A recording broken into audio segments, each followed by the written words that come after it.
Hi, I'm Alexa, and drama. Let's talk about drama today, okay? And dopamine. Let's talk about dopamine. So, in the past several weeks, one of the content creators I watch on YouTube, there has been some changes. I mean, this person has had a lot of drama over the course of their channel, and it's probably one of the reasons so many people actually do show up is because it's sort of dinner and a show. You get to sit in your house, eat your popcorn, watch, participate if you want to. But there's a lot going on, and people get to feel good about supporting what they believe is morally right, in one sense. Laughing and joking, there is a lot of fun laughing and joking going on. But recently, there's certainly people who have changed their tune in the comments. And this topic's going to go everywhere tonight, I think, as always. But one of the things that I've noticed is that there are people who jump headfirst. The minute they see anything that they think they like, they jump all in. All in. They are 100%, 0 to 100, all in. And they don't stop to wait and find out if they actually do like everything, right? They sort of assume that because certain things are what they like, that then everything else is something they like. But other people, it's very hard to find a single person out there who absolutely 100% likes and agrees with you, likes the same things as you, agrees with you on everything you think. And if they don't agree with you on something, that's where conflict can come in, right? Because then who's right, I guess, would be a way to sort of think about that. We don't want people to say our beliefs are wrong, which is what we can assume they're saying when they say they like something different, they believe something different. And it can be over like small things like how to cook, like how do you like your steak? Medium, well, rare, whatever, right? It can be over anything. So what actually plays a role in us as humans liking drama? Well, it's this little tiny hormone called dopamine. I'm going to read you some stuff from WebMD real quickly. So dopamine is a hormone type of neurotransmitter, or a neurotransmitter is a chemical messenger. The dopamine is made in our brains. Our nervous system uses it to send messages between cells, and those messages also travel between our brain and the rest of our body. It does affect body, brain, and behavior, plays a role in how we feel pleasure and rewards. And it is a huge part of our ability to think and plan, to focus, work towards goals, and find things interesting. And you're not going to really notice it until it's not there. So it sounds like too much or too little. Well, too little sounds to be like it's more of an issue. So dopamine deficiency, both WebMD and then also the Cleveland Clinic. I'll leave the two links in the description as always so you can read more. But it can lead to dopamine deficiency is where you don't have enough, and it can lead to conditions like Parkinson's or depression. And it can also make you more susceptible to taking risks and developing addictions. So it's made in our brain. Something like a brain injury could prevent that area of our brain from making the dopamine needed. And I didn't read too far on what would happen if you have too much dopamine, but if you're constantly on the edge seeking thrills and your brain is not as, oh goodness, I just forgot the word. It's on the tip of my tongue. Sensitive to the dopamine because you've had too much of it, so it stops recognizing it. I believe that could be an issue as well. So don't take my word for it. Please go and read more if you're interested on it. But what this means is that A lot of people like to sit around saying, oh, well, I don't like drama. I don't do drama. And I've always kind of found that the people who say that are the ones who are a walking, talking drama show. Like, and I myself have said it in the past, and I was extremely dramatic and sort of couldn't be as even keeled as I wanted to. There were highs and lows. And now that I'm learning more about this, it certainly was that kind of behavior that gave me sort of a little bit of a rush in a way. In this case, it was like I felt better. It wasn't that I was, you know, high. It wasn't that, but I would feel better after certain things. And it makes sense that this, as humans, this dopamine, that's what it does. And that's why so many of us, we can see this behavior everywhere when we look around.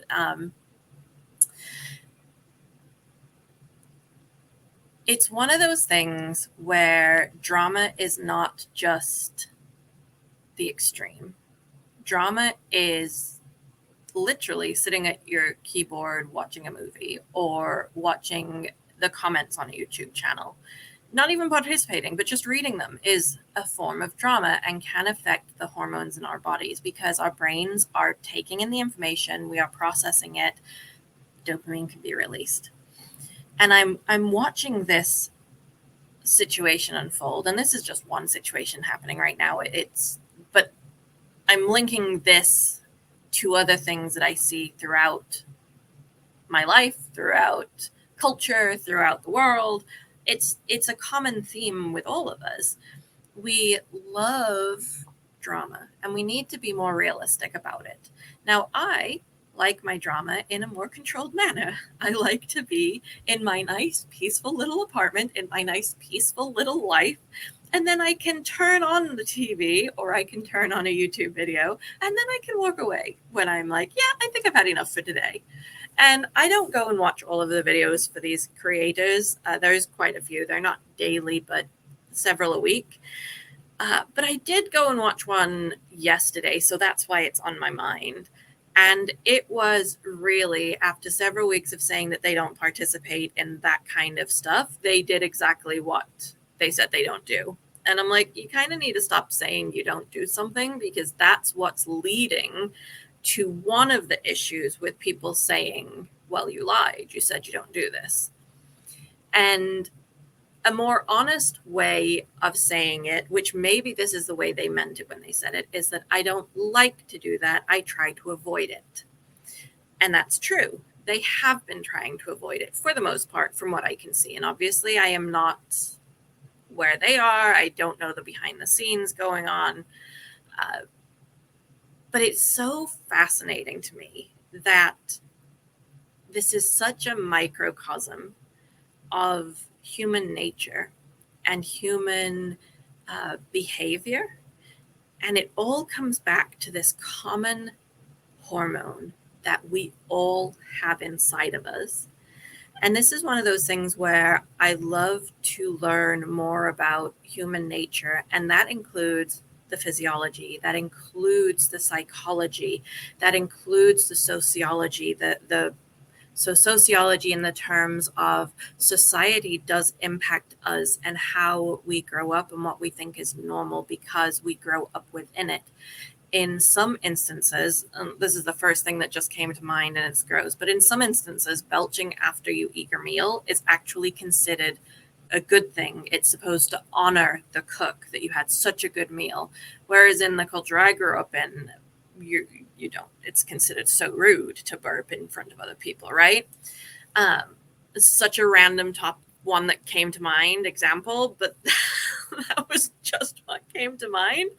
So culture, society, and that's sociology. That's the culture is part of society, and sociology studies society, our social interactions, our social relationships, our social norms. Learning those things and learning about something like dopamine, you can take that knowledge and you can change your own reactions and behaviors. And I'm not going to say it's easy, because it's not.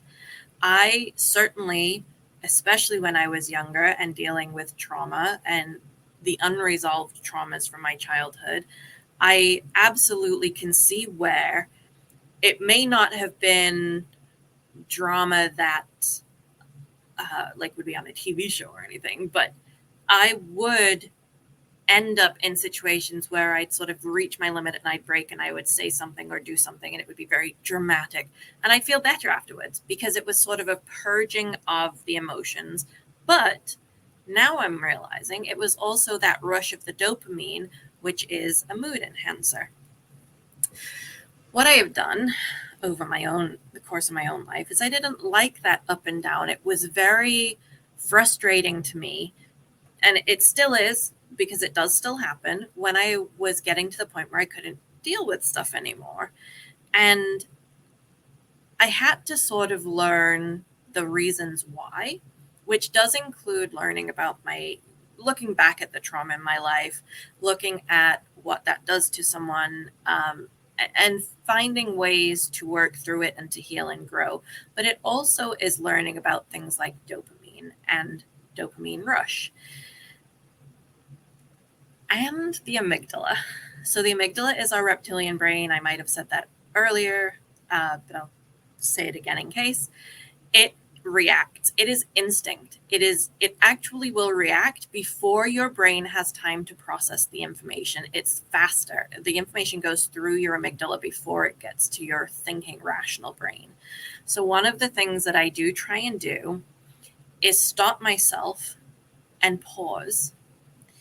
And I like to ask myself, did they mean it? Right? So let's do a little thing. So if someone comes up to you and they say, hey, what are you doing? Versus someone coming up to you and saying, what are you doing? There's a whole myriad of other ways people could say, what are you doing? Right? Now imagine if that's just the words on the page. It's typed out. You have none of the facial expressions. You have none of the vocal sounds, inflections, tones, nothing. When you read the words on the page, whether it's the digital page or, from a book or a piece of paper, whatever, where you are in that moment is going to impact how you read it. So if you are, for example, you have a big project at work, it's been extremely frustrating, and someone sends you that question, you might instantly be like, what am I doing? What are you doing? Right? That might be your first reaction. Whereas in reality, they might have simply been saying, hey, what are you doing? Which one are you working on so that I can work on the other one? But they only wrote it in the first sentence, right? So they were actually asking you what you were doing so they could help you do the other thing. I like to, when I catch myself getting to this point where I am reacting, is to take that pause, to physically take a pause, take my hands off the keyboard. I will get up, I will walk away. I'll ask myself, what are the ways that they could have meant this? And what are you doing is a very broad question. You probably have more specific things in a project situation or a life situation, a relationship. But if you stand up and you walk away and you just sort of think through it, and maybe you can't stand up and walk away, but if you at least just take a moment and even say, I'm going to take a moment to process this. Give me a moment to think about this, right? A lot of the times, even if, and this is the key point, even if they did say something that was intentionally rude or cruel or whatever, insulting, you don't have to respond in kind, because your response is who you are. So taking that deep breath and seeking to ask, well, you're asking me this question, but why are you asking me this question? Can you give me more information? Seeking to learn a little bit more is going to help. One of the things I've noticed in the chat is that there are people who have decided that they are like ride or die with this content creator. And it happens on all channels. They're the always ends and the never ends. And it's all or nothing.